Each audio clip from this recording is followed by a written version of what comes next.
안녕하세요, 닥터 똥입니다. 이번에 키워드는 코모공과 흉터입니다.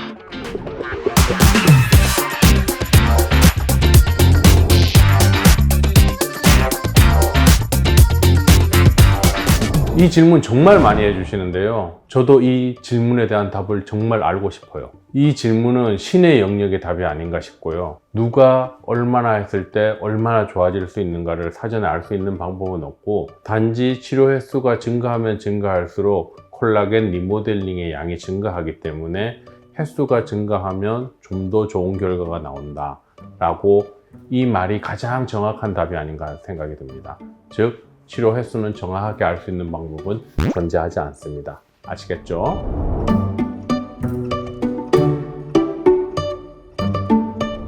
치료 전 모공 상태가 비슷하다고 하더라도 피부의 재생 상태, 지금 생활하는 곳의 환경, 생활 습관, 어떤 자기가 관리 능력, 이런 것들이 편차가 너무 커요. 어떤 사람들은 자기도 잘한다고 생각하고 있지만 실제로 잘 안 이루어지고 있는 경우가 대다수고요. 대부분 레이저를 하면 서서히 바뀌어가지만 그 똑같은 과정을 했음에도 불구하고 결과가 똑같지 않은 사람들을 보면 관리나 생활 환경, 습관 같은 게 편차가 커요. 물론 재생 능력도 차이가 나겠죠. 그런 거는 겉보기만 보고 이 사람의 재생 능력이 이 사람보다 좋다, 이 사람과 비슷하다, 이런 걸 알 수 있는 방법이 존재하지가 않아요. 그래서 이런 여러 가지 변수에 의해서 다양한 결과물을 만들기 때문에 좀 더 관심을 갖고 치료 후에 관리를 잘 하시면 좀 더 좋은 결과를 얻을 수가 있습니다. 아시겠죠?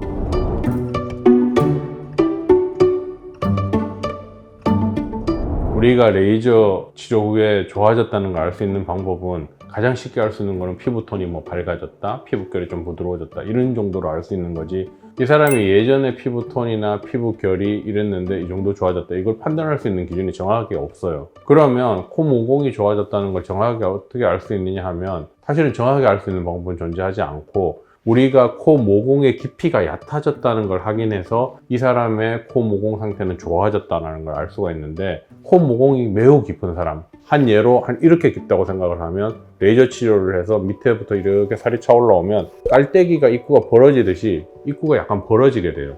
그러면 코 모공의 크기는 더 커진 거 아닌가 하는 오해를 하기도 하는데, 실제로는 밑에서부터 살이 차서 평평해지면서 모공이 좋아지기 때문에 그런 오해를 하는 거고, 실제로는 그게 좋아지고 있는 거예요. 그래서 치료 후 코 모공이 호전되는 걸 아는 방법은 코 모공의 깊이가 점점점 얕아지는 거를 확인하시면 되는데, 일반적으로 확인하는 방법이 되게 어려워요. 그래서 화장품을 발라보면 발리는 깊이가 달라진다거나, 피부를 만졌을 때 좀 부드러워졌다거나, 아니면 한 달에 한 번 정도로 사진을 찍어서 컴퓨터로 사진을 뽑아서 좌우를 대칭해서 봐야지만 좋아졌다는 걸 확인하는 거지, 치료 후에 있던 모공이 싹 없어져서 좋아졌다, 이런 식으로 호전 상태를 확인할 수는 없습니다.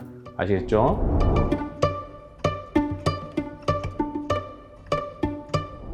대부분 코 모공이 나빠지는 사람들은 오랫동안 자극을 줘서 나빠지게 되는데, 그렇게 됐을 때 우선 코 변화는 뭐냐? 코가 붉어져요. 붉게 변한 다음에 피지 분비량이 늘어나고, 그러면서 모공이 점점점 커지고, 그 모공 주변으로 염증이 자꾸 생기고, 화농성 여드름 같이 뭔가 자꾸 올라오고 모낭염이 생기고 하다가 그 계속 모공이 커지는 거예요. 그러면 그렇게 악화되는 상황에서 그냥 두면 어떻게 되느냐? 급속히 나빠지기 시작해요. 그러다가 확 나빠지다가 어느 순간 되면 더 이상 변화가 없고 그 상태가 유지돼요. 이 말은 그렇게 된 상태가 그 사람의 코에서는 최고 나쁜 상태로 변했다는 걸 뜻하고, 그 이후로 자연스럽게 절대 돌아가진 않아요. 그래서 가급적 그렇게 악화되는 걸 보고 방치하기보다는 뭔가를 해서 악화되는 환경에서 벗어나도록 해주는 게 나빠지는 것을 막을 수 있습니다.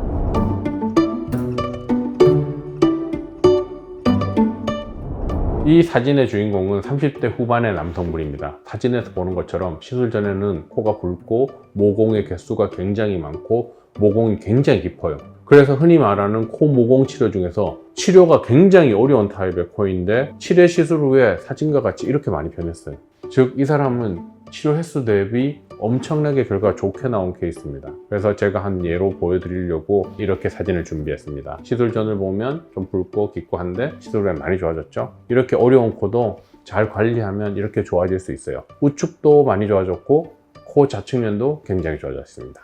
그래서 여러분들도 희망을 잃지 말고 잘 관리하시고 치료하시면 이렇게 좋은 결과를 얻으실 수 있습니다. 아시겠죠?